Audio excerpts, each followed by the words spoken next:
is the 8 o'clock hour here on Green Mountain Mornings, and I am your host, Olga Peters. It is 9 minutes past the top of the hour, and welcome Chris Mays from The Reformer to the show. Hey, Chris. Hey, good morning. Good morning. And I also want to let listeners know that BCTV is here filming this hour of Green Mountain Mornings, and broadcast of Green Mountain Mornings tonight is sponsored by Brattleboro Savings and Loan. So, Chris, congratulations to The Reformer for all the awards they just received from the Vermont Press Association. Thank you. Yeah, it's pretty exciting. It is pretty exciting. One of the people honored was Cicely Eastman, who has been at The Reformer for many, many years. Almost 35. Wow. Yeah. Wow. And did I hear a rumor that she's retiring? Yep.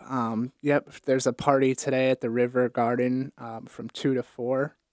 So we'll all be down there honoring her.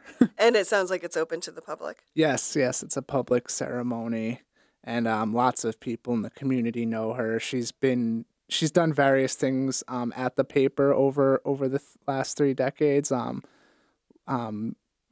Most recently, she's been the arts and entertainment editor. Mm-hmm. So on the way over here, I was thinking about it, and I was thinking, well, there was rarely a time where she pitched a story to me and I didn't take it. So that's probably a good thing. And, it's really bittersweet. I know she's looking forward to retiring and doing some things that she hasn't really gotten a chance to do. Mm-hmm. And she plans to stay involved, maybe do some freelancing and some other work that she's done for us. She's done some of the supplemental pages for us, working with community organizations to put together pages in the paper, like special sections. Right. But she's really looking forward to it, but we're going to obviously miss her a lot. Yeah, well, 35 years, that's a lot of institutional memory. Yeah, that's something else I was thinking of on the way over here. If I had any questions about, what was it like back then, or what, just quick things like that, she usually had an answer. Mm-hmm. So, yeah, she'll definitely be missed. Yeah, people forget how really wonderful it is to have someone in a newsroom who knows the community, and you can say, hey, this name sounds really familiar to me. Who's this person? And they'll rattle off their entire life history. Or they'll say, oh, that fire truck, we've talked about that since 1968 or something. And that kind of context is really helpful when you're doing municipal coverage. Yeah, and it's also interesting from the industry standpoint. She'll talk about the old days, when she was using an X-Acto knife to design the pages rather than some new software. It's interesting to hear about those stories and what it was like back in the old days and all. Like 5 years ago. Yeah. So the Reformer is honoring Cicely Eastman today at the River Garden from 2 to 4. From 2 to 4. So stop by if you want to say thank you to Cicely for all her years of service. Yeah. And tonight in Brattleboro is the select board meeting. Yep. You'll be going, I take it. Yes. And what will you be paying attention to tonight, Chris? I think what I really want to pay attention to tonight is the proposed budget. Tonight they're supposed to talk about what's still left to discuss, what it looks like at this stage. And so I'm looking forward to hearing about that and seeing where they're at, how many questions there still are and all. Mm-hmm. In any of these budget discussions, have you heard anything from members of the public about services maybe they want, services they feel they don't need anymore, that type of thing? Not so much. I haven't been going to every budget meeting. I went to the last meeting where they discussed the sustainability coordinator. Right. And there were 2 residents who spoke in favor of having the position. And the position would be an expanded version of what has been the energy coordinator. Okay, and that was money that was approved in 2018's representative town meeting. Yeah, and so this would go out to social equity and bringing groups together. They just have a ton of ideas for this position right now, and it wasn't really it wasn't all together there yet. So the select board asked them to work on it and bring it back in the summer, and then maybe have it in next year's at next year's town meeting. Okay. They really wanted to flesh it out a little bit. So it's unlikely to be on this year's warning. No, I don't think it is going to be. Yeah, the plan is to suss it out a little more. That what you said about social equity and such intrigued me, because one thing I find interesting about the select board and public comment to a lot of at a lot of select board meetings is people bring concerns about the community to the select board, which makes sense because they're the point of contact. However, they have the remit to take care of the municipal side of things. They're not necessarily in charge of, say, the social side of things. And I think that's something that the community is craving, is that kind of point person. Yeah. And those concerns don't go unheard. You know, I'm reporting on a piece right now about Project Care. You know, a year in reviews piece. Yeah. And it's amazing to hear about all these things they're doing, and that they're actually on the ground meeting with people and going up to people who might be using drugs and trying to get them into treatment if they're ready. And you know, some of the stuff they're doing, it's just I didn't realize the scope of it, and it all pretty much came out of those select board meetings, hearing about drug issues and panhandling at select board meetings. And the board didn't necessarily tell the chief, you must go out and do this. You gotta, you know, do something. But I think the chief heard those things, and he did it. Police officers went to a conference where they heard what other communities were doing and came up with this idea. Yeah, Project Cares is a great example. Yeah. When will that article? When do you think it'll be out? But right before the new year. Okay. I'm not sure because I'm going on vacation on Thursday, so I'm gonna be trying to submit a lot of stuff by tomorrow. Well, good luck with that. Yeah, I've been kind of under the gun lately, but that's what I signed up for. Yes, it is journalism. But I look forward to reading the article on Project Cares. Thanks. Yeah, it's been really fun to talk with people about it. This is Green Mountain Mornings, and you are listening on AM 1490. I'm your host, Olga Peters, 23 minutes past the top of the hour. And hey, Chris Mays from The Reformer, welcome to the show. Thank you. Tell us, there is an appeal that the Hermitage is making to the environmental court. Tell us that. Tell us about that.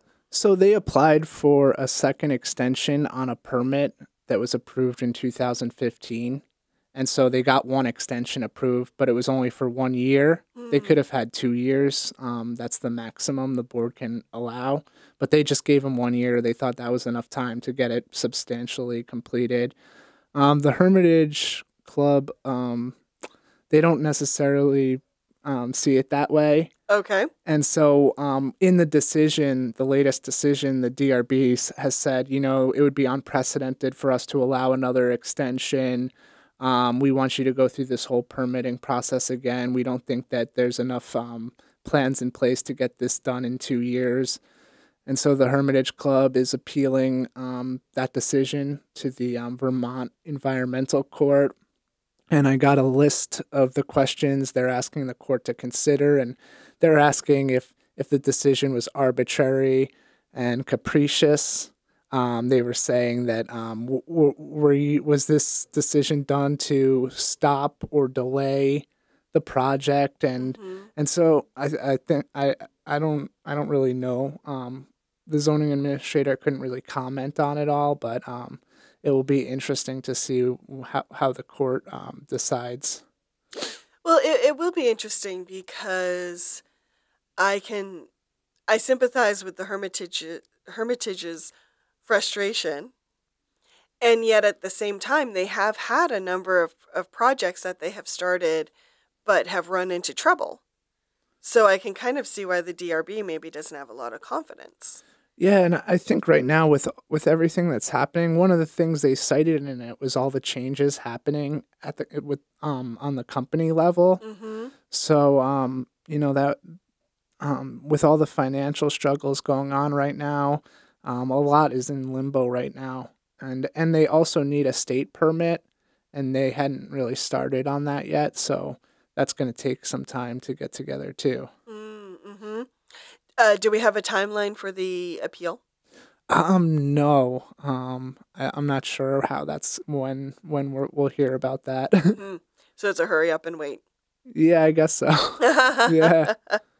Well, there's another Wilmington, and the Hermitage is appealing a decision by the Wilmington or the Dover DRB? Wilmington. Okay, thank you. Yes. Well, there's another project happening in Wilmington that recently came before the DRB, and that's the healthcare center. Yeah.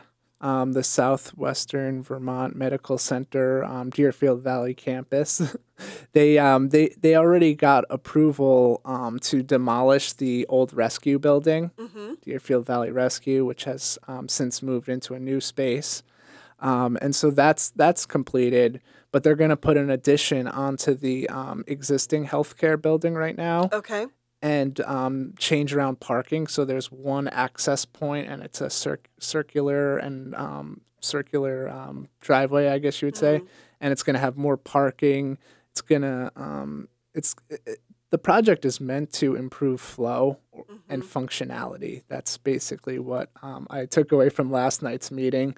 There's still questions about lighting and landscaping, or maybe not as much as I think they want to see some more trees in the landscaping plans. That's kind of what I got from last night. Okay. And then there's some little minor administrative details that they have to work out, and they're gonna continue the hearing on January 7th. Okay. Now the healthcare center, are they adding new services with this renovation? So the engineer last night said that he didn't think so. At the ribbon cutting ceremony, though, they were talking about doing more telemedicine. So interacting with and consulting with doctors elsewhere, and interacting with patients who are maybe at home instead of making them come in. So that's one thing that I'm pretty sure they're really going forward with. But in terms of new services, no. Okay. It's still an exciting project.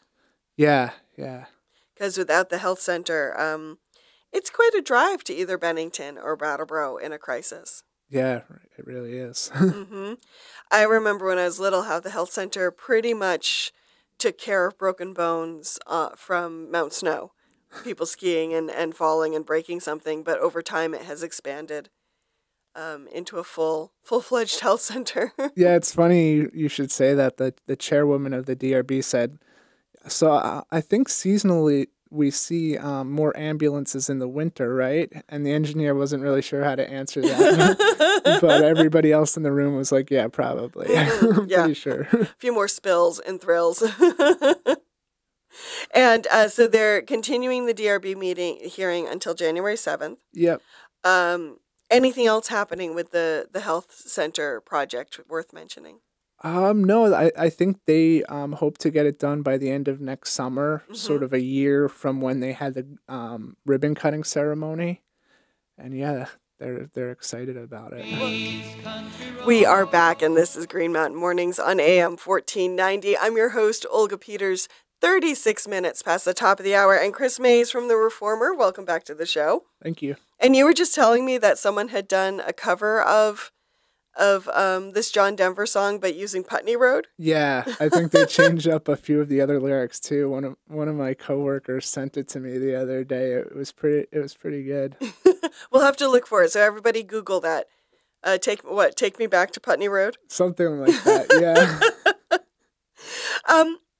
So some kids in Whitingham, or I shouldn't just say Whitingham, but the Twin Valley School, recently did a redesign of governments. Yeah. Tell me about that. That sounds so intriguing. Yeah. So their teacher, Mr. Salway, he met with this student curriculum committee, and they were talking about how they really liked this project before, but they wanted to expand on it.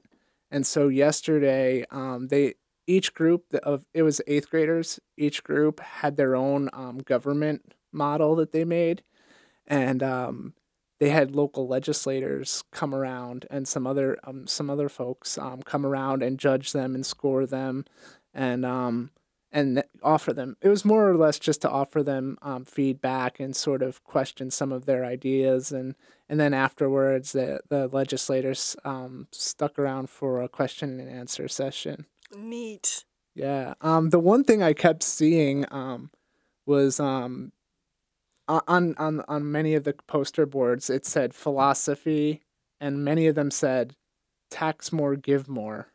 Huh. And their teacher said, yeah, they seem to be far more sensible than some other other people.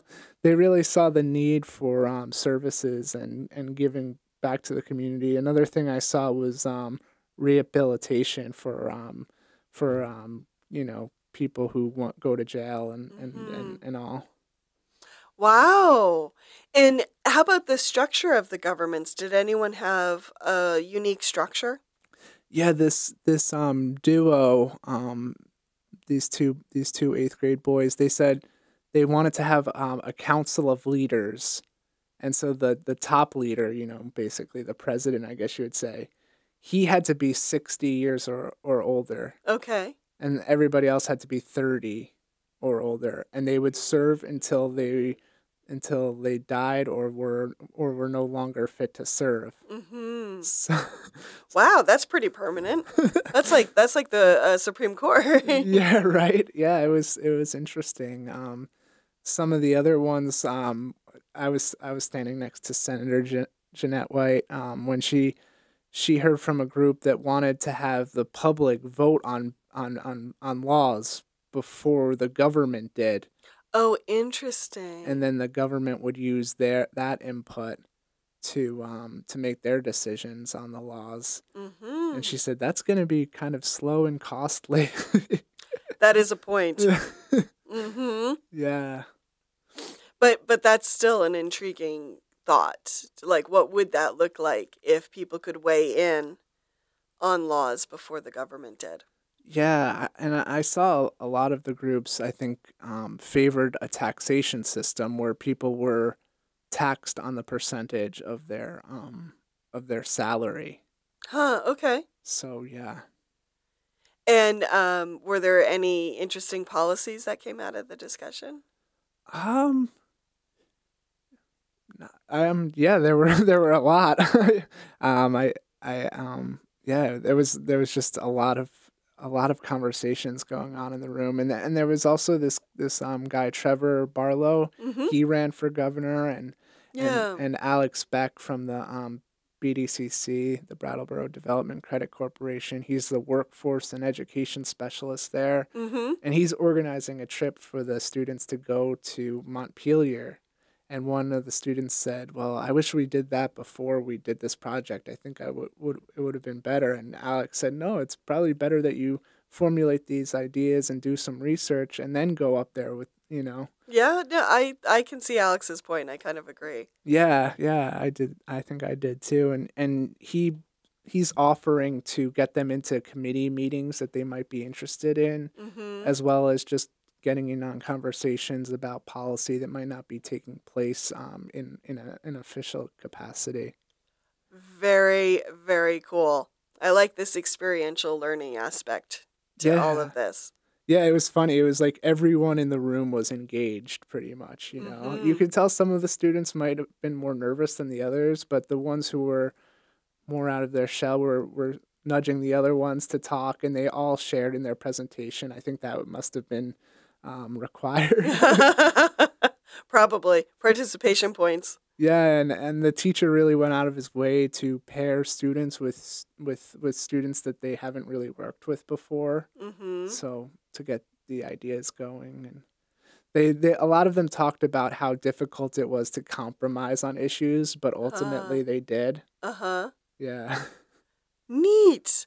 Oh, well, I think this sounds like a really great project. Yeah. And just for the fun of it, you had a story that was picked up by the AP recently about a new food truck in Dover.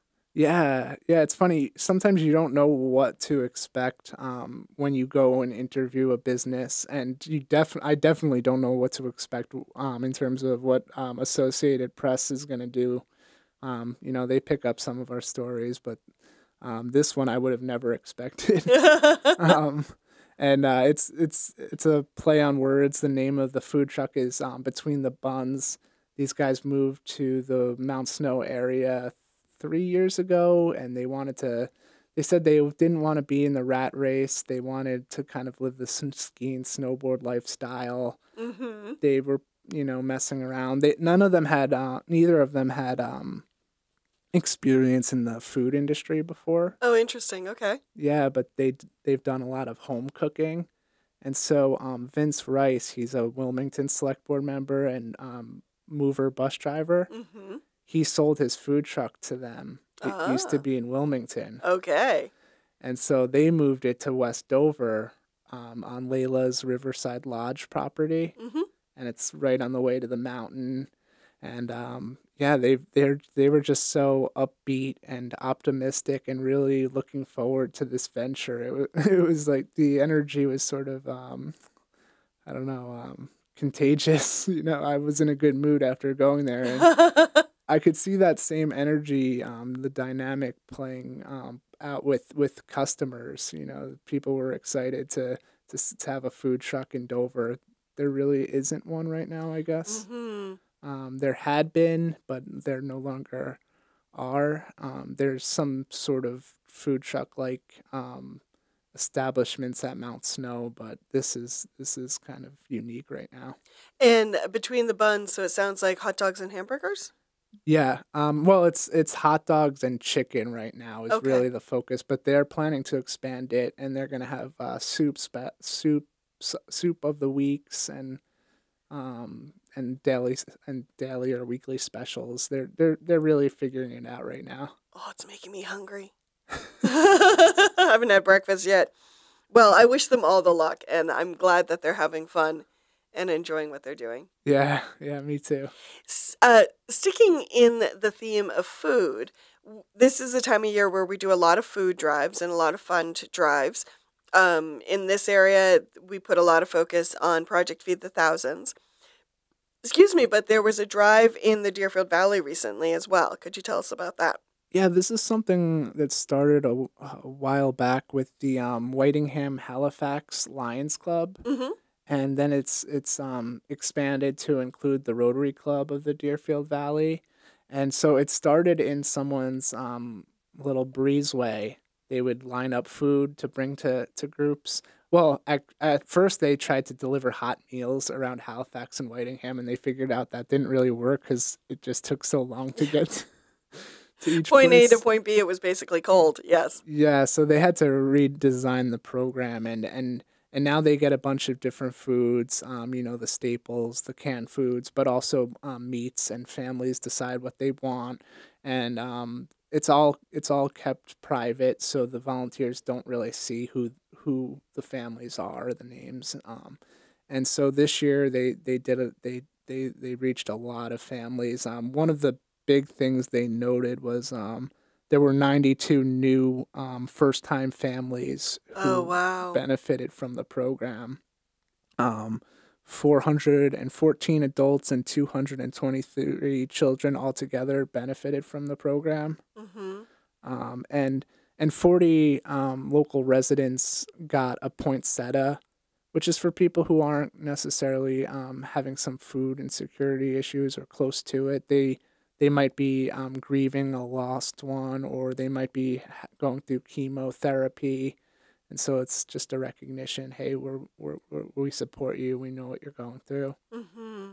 And I should say it's throughout the whole Deerfield Valley: Searsburg, Reedsboro, Wardsboro, Dover, Wilmington, Whitingham, Halifax, Jacksonville.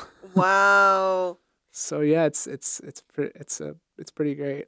And is it a program that operates just this time of year, or do they do it on a monthly basis, or? Yeah, it's a holiday baskets program. Okay. It was done over the weekend.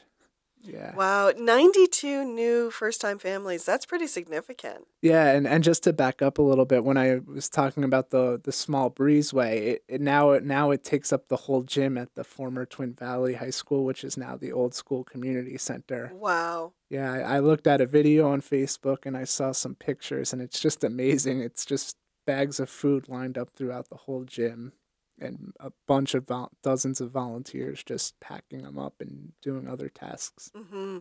Does this program need donations, or how is it funded? It's funded through a bike tour. It's done in the fall. Okay. It's called the Hungry Lion Tour. Oh, yes, I've heard of that. Okay. And so that fundraiser benefits this program, but also donates to the Deerfield Valley Food Pantry.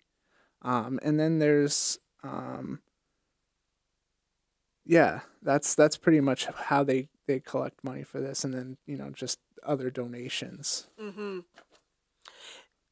Now, Chris, thank you for that, and congratulations to that organization. Oh, and I should say, they also work with the Vermont Food Bank, so they can get as much food as possible. They get pretty good prices Hmm. for the food. The Vermont Food Bank's pretty amazing. When you think of all the organizations that it helps funnel food to, Yeah. yeah, it's pretty extensive. Of course, so isn't hunger. Yay.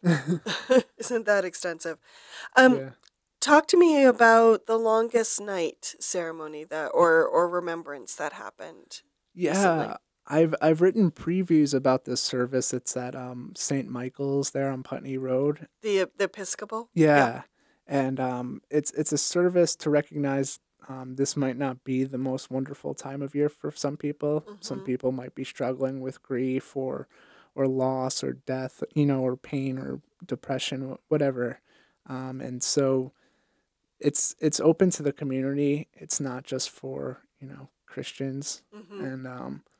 And it was a really moving ceremony. I'm glad I got to actually take part in it. I didn't light a candle, and they were kind of wondering, why didn't you light a candle? And I was just sort of taking notes or whatever.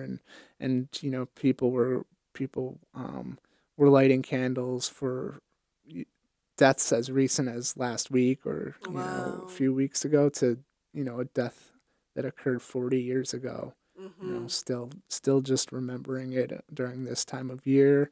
Somebody else mentioned the children being detained as part of the immigration enforcement in this country right now. Hmm. And yeah, just all types of stuff. Yeah, it is. We forget how when something tragic happens near the holidays, or if you are alone near the holidays, just how much more profound that can feel, especially when everyone else around you might be having a good time. Yeah, it's funny you say that, because the priest said there seems to be a magnifying glass on whatever we're feeling at this time of year. Hmm. And I actually pulled that quote put that quote in my story. I thought that was really an interesting way to phrase it. Yeah, I think that's a really great way to phrase it. Yeah, Yeah. for me, I know I'm always trying to figure out how to not be stressed out, not let the whole gift buying and where you got to be at what time let the spirit of the holidays get tampered down. Mm-hmm. Or yeah, because I just try to say everything will work out. But I think I got some more compassion for people, and kind of understand where some other people might be coming from during this time. Mm-hmm. Well, Chris Mays, I hope you have a wonderful vacation, Thanks. and thank you so much for being on the show today. Yeah, thanks for having me. I will see you. Well, see you in a few weeks, because we have holidays coming up on the upcoming Tuesdays. Yeah. So thank you, Chris. Yeah.